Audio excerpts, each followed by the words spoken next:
আজকে তোমাদের সাথে শেয়ার করব বাজারে যে কিনতে পাওয়া যায় ডালমুট, সেই একদম কিন্তু হুবহু হবে বাজারে প্যাকেটে কিনতে পাওয়া ডালমুটের মতো।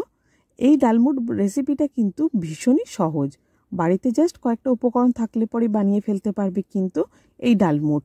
আর ভীষণই খাস্তা হবে, মুচমুচে হবে।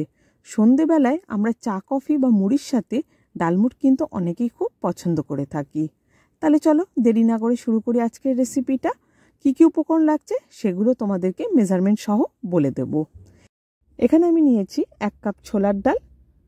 পাড়ার দোকান বলো বা বাজারে যে কোনো দোকানেই কিন্তু ছোলার ডাল খুব সহজেই পাওয়া যায়। এবার আমি জল দিয়ে খুব ভালোভাবে ছোলার ডালটাকে ধুয়ে নেব। মোটামুটি আমি এখানে 3 থেকে 4 বার ছোলার ডালটাকে ধুয়েছি। যতক্ষণ না বেশ একটা কাঁচের মতো পরিষ্কার জল হচ্ছে, বেরোচ্ছি, নোংরা জলটা, ঘোলা ঘোলা যে জলটা, সেটা যতক্ষণ না পরিষ্কার হয়ে যাচ্ছে ঠিক ততক্ষণ আমি ধুয়ে নিয়েছি। ব্যাস, আর আমি ধোবো না। এবার আমি এতে দিয়ে দেব 1 টিস্পুনের মতো বেকিং সোডা, খাবার সোডা যেগুলো পাওয়া যায় সেই খাবার সোডা। এটা ঠিক আগের দিন রাতে আমি ভিজিয়ে রাখবো, পুরো ওভারনাইট এটাকে সোক হতে দেব। পরের দিন সকালে আমি কি করব সেটা তোমাদেরকে পরের দিনকে আমি দেখিয়ে দিচ্ছি।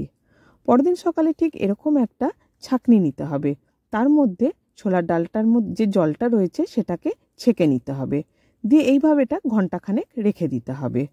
দিয়ে এবার এই যে ছোলার ডালগুলো যে রয়েছে সেগুলোকে একটা তোয়ালের ওপর আমি বিছিয়ে দিয়েছি, কারণ এর মধ্যে গায়ে যেটুকু জল লেগে রয়েছে সেগুলোকে ওপর থেকে আরেকটা তোয়ালে দিয়ে ভালো মতো মুছে দেব।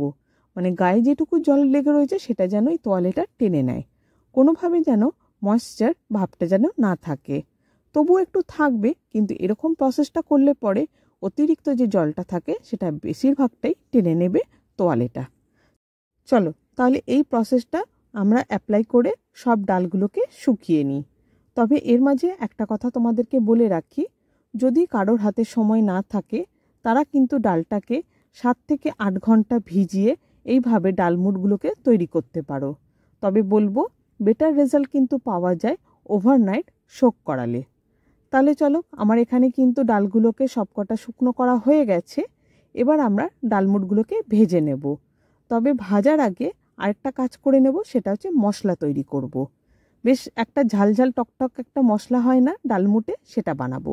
এর জন্য নিয়ে নিচ্ছি নুন, কিছুটা দিয়ে দিচ্ছি চিনি, সবটাই দিয়েছি কিন্তু 1/2 টিস্পুন করে, আর দিয়েছি কাশ্মীরি লঙ্কার গুঁড়ো, দেব কিছুটা ঝাল লঙ্কার গুঁড়ো, দিয়ে দেব কিছুটা বিট নুন, আর দিয়ে দেব কিছুটা চাট মশলা। এখানে যদি কারোর কাছে আমচুর পাউডার থাকে তারা কিন্তু আমচুর পাউডারও অ্যাড করতে পারো, খেতে কিন্তু বেশ ভালো লাগবে। এবার সমস্ত মশলাগুলোকে একসাথে ভালোভাবে মিশিয়ে নেব। এদিকে আমি কড়াই বসিয়ে দিয়েছি, কড়াইয়ের মধ্যে দিয়ে দিয়েছি সাদা তেল। তবে এই সময় কিন্তু গ্যাসের ফ্লেমটাকে রেখেছি পুরো হাই ফ্লেমে, কারণ প্রথম অবস্থায় কিন্তু হাই ফ্লেমে থাকবে, তারপর কিছুক্ষণ পরে এটাকে মিডিয়াম ফ্লেমে রেখে ভাজবো। এ দেখো দাওয়া মাত্রই দেখেছো ওপরে কতটা বাবল হয়ে গেছে, মানে এর মধ্যে ময়েশ্চার ভাব এখনও আছে। দেখো কতটা বাবল এসছে। যত বাবলটা দেখবে কমতে থাকবে ততটাই কিন্তু আমার এই ছোলার ডালগুলো ভাজাটা কমপ্লিট হতে থাকবে। এখন প্রথম অবস্থায় দেখে বুঝতে পারছো ছোলার ডাল কিন্তু এখনও ডালমুটের মতো যেরকম ভাজা হয় সেরকম হয়নি। তাই দেখবে আস্তে আস্তে দেখবে, দেখো ছোলার ডালগুলো ওপরে উঠে এসছে। এইভাবে যখনই পুরো ছোলার ডালটা ওপরে উঠে আসবে তখনই বুঝে নিতে হবে কিন্তু ছোলার ডালটা একদম পারফেক্ট ভাজা হয়েছে। দেখো যত সময় যাচ্ছে ছোলার ডাল আস্তে আস্তে কিন্তু ওপরের দিকে ভেসে আসছে, মানে এগুলো কিন্তু একদম পারফেক্ট ভাজা হয়ে গেছে। কিছুক্ষণ পর তোমাদের আরও দেখাচ্ছি, দেখো পুরো ছোলার ডালটাই ওপরে ভেসে এসছে, আর কোনো বাবল কিন্তু এখানে আর নেই, তার মানে কোনো ময়েশ্চার ভাবটাও কিন্তু আর ডালের মধ্যে নেই। ডাল কিন্তু একদম আমার পারফেক্ট কুক হয়ে গেছে। এবার আস্তে আস্তে করে ডালমুটগুলোকে আমি তুলে নেব। দিয়ে এবার আমি সব ডালটা ভাজা হয়ে গেলে পরে এর মধ্যে কিছুটা ভেজে নেব বাদাম। দেখবে ডালমুটের মধ্যে বেশ অল্প অল্প বাদামও আমরা পেয়ে থাকি, তার জন্য সামান্য বাদাম আমি এখানে অ্যাড করে নিচ্ছি। বাদামটা এরকম লাল লাল হয়ে ভাজা হয়ে গেলে পরে বাদামটাকেও আমি তুলে নেব। ডালমুট আর বাদাম দেখো আমার ভাজা হয়ে গেছে। এবার আমি এতে দিয়ে দেব সেই মশলাটা যেটা আমি বানিয়ে রেখেছিলাম। মশলাটা কিন্তু ঠিক যখন বাদাম আর ডালমুটটা বেশ গরম গরম থাকবে সেই সময় কিন্তু মাখিয়ে ফেলতে হবে, না হলে কিন্তু ডালমুটের গায়ে মশলাটা ভালোভাবে লাগবে না। দেখো কতটা পারফেক্ট হয়েছে, পুরো দেখে মনে হচ্ছে না দোকানের মতো। ভীষণই খাস্তা এবং মুচমুচে হয় এই ডালমুটগুলো। এই প্রসেসটা ট্রাই করলে পরে মেজারমেন্টটা যদি সঠিক থাকে একদম কিন্তু তোমরাও বানিয়ে ফেলতে পারবে বাড়িতেই এই ধরনের খাস্তা মুচমুচে ডালমুট। কেমন লাগলো রেসিপিটা কমেন্টে জানাতে ভুলে যেও না, বন্ধুদের মধ্যে শেয়ার করে রেখো।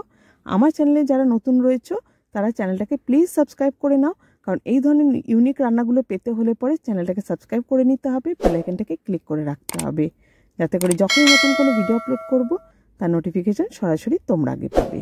তাহলে আজকের ভিডিওটা আমি এখানেই শেষ করছি।